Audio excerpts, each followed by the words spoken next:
Hello, goblins and ghouls. So, here it is, as promised, the part two of Rose McGowan's increasingly bad opinions.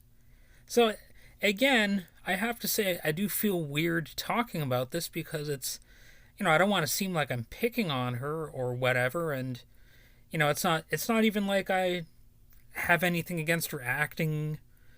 She's been in movies that I enjoy and all that kind of stuff. So it's not like I'm trying to, you know, get after her over anything like that. I'm actually a fan of her movies, or at least some of the ones that I've seen. But anyway, I'm gonna look at another aspect of her bad takes in recent years. So one of the biggest disappointments recently was, yes, when she backed conservative nut Larry Elder in the California recall attempt. So we're going to look into his beliefs, and you should see why that was so awful. So that was bad enough, but the ball apparently keeps rolling with her bad takes on various topics. So check this one out. She had a take on the whole Kyle Rittenhouse thing on Twitter, and she has a graphic, and it's a picture of Kyle Rittenhouse, and it says, "The Kyle Rittenhouse trial was streamed live for the world to see. Media pushing more division. Cities expecting possible rioting with the verdict. Tons of media coverage." And then there's an image below that of I think her name's pronounced Ghislaine Maxwell or something like that. But anyway, it's about her trial, which started apparently on that day, and it says she's only the accomplice of Jeffrey Epstein and a global human sex trafficking ring, and yet all the public gets is a sketch. So basically, she said it should be the one live streamed for the world to see.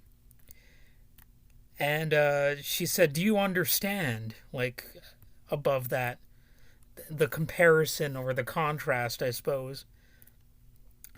The problem is, no, I do not understand the vacuous argument, Rose McGowan.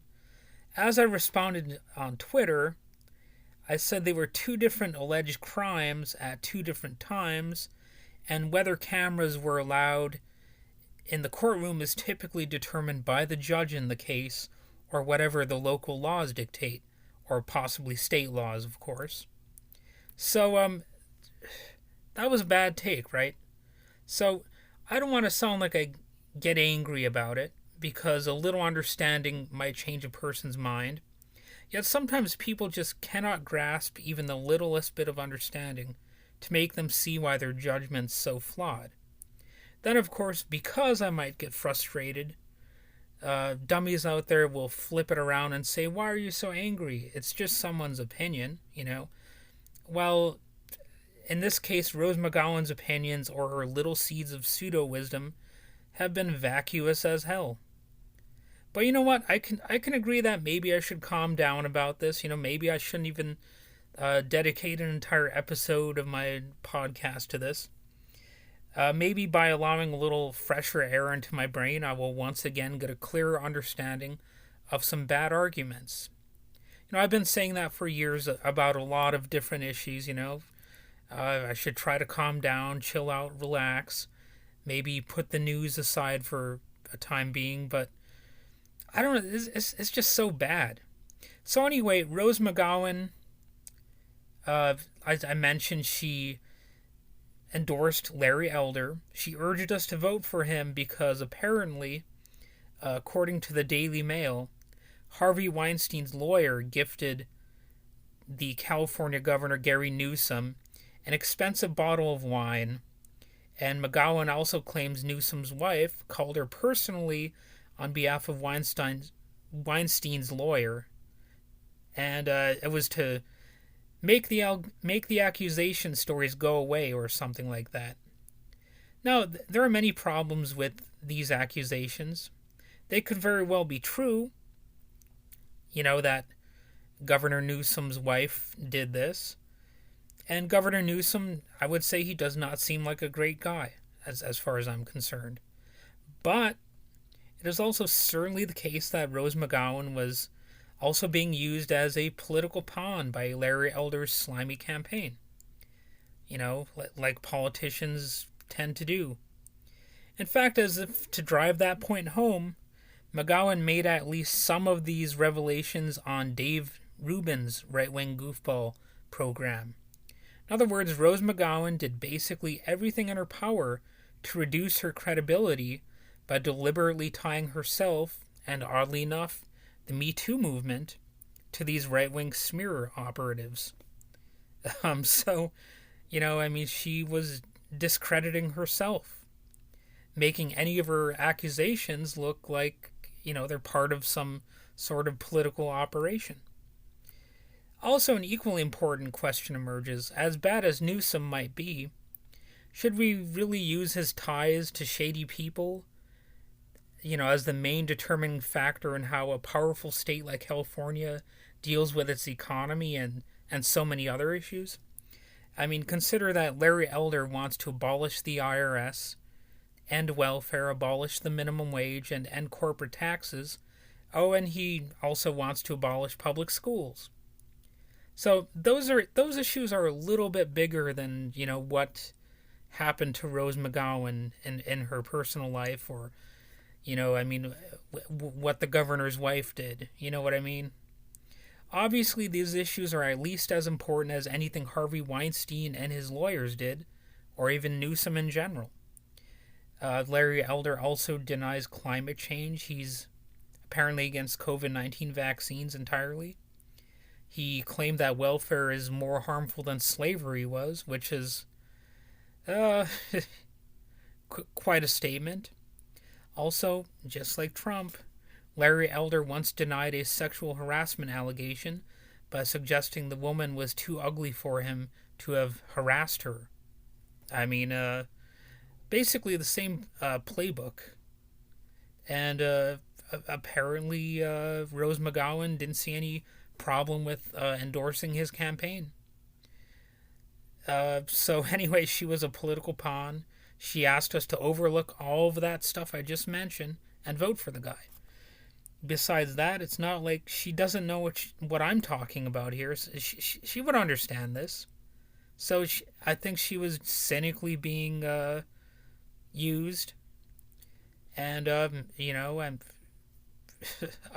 apparently, what else can you say about it? She knows that Me Too is a reliable political prop, and that those kinds of feelings have a way of overpowering logic and reason. In this case, it plainly didn't work.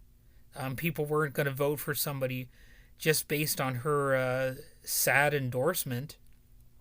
She also knows that if she keeps acting as a pawn, she can stay on TV and build a new reliable audience potentially. Maybe it'll be like on Fox News or something like that. And she might even have a podcast or something, and it could be a successful one. She can just forever exploit the whole Me Too phenomenon in that way. And I don't think it's a good direction, to basically be tied together in a bunch of political shenanigans and being used as a pawn, but it's potentially lucrative. What can you say about it? It just is. Now, am I saying Rose McGowan should remain silent, that she should not have the ability to speak or have opinions against politicians like Gavin Newsom? Absolutely not. She's free to criticize him or not vote for somebody like him. That's her opinion. It's her prerogative. However, those allegations say nothing about what people need. In this case, they functioned as if they were cynical political ads to prop up a right-wing lunatic named Larry Elder. Her abuse story does not mean she knows what I want or what anybody needs, or certainly, it doesn't mean that I would want Larry Elder to become governor of California or anything like that. the whole thing was sad. Like, was I supposed to think that her story was like going to totally overcome the actual policies in question? Um, I don't get it. I mean, I do get it, but I don't. You know what I'm saying? So, anyway, I know enough to know that if she and I had anything in common, she would never say that someone like Larry Elder cares, or that he'd be good for the economy, or that Larry Elder is somehow the lesser evil, which is apparently what she wanted me to believe through her stupid endorsement of the guy.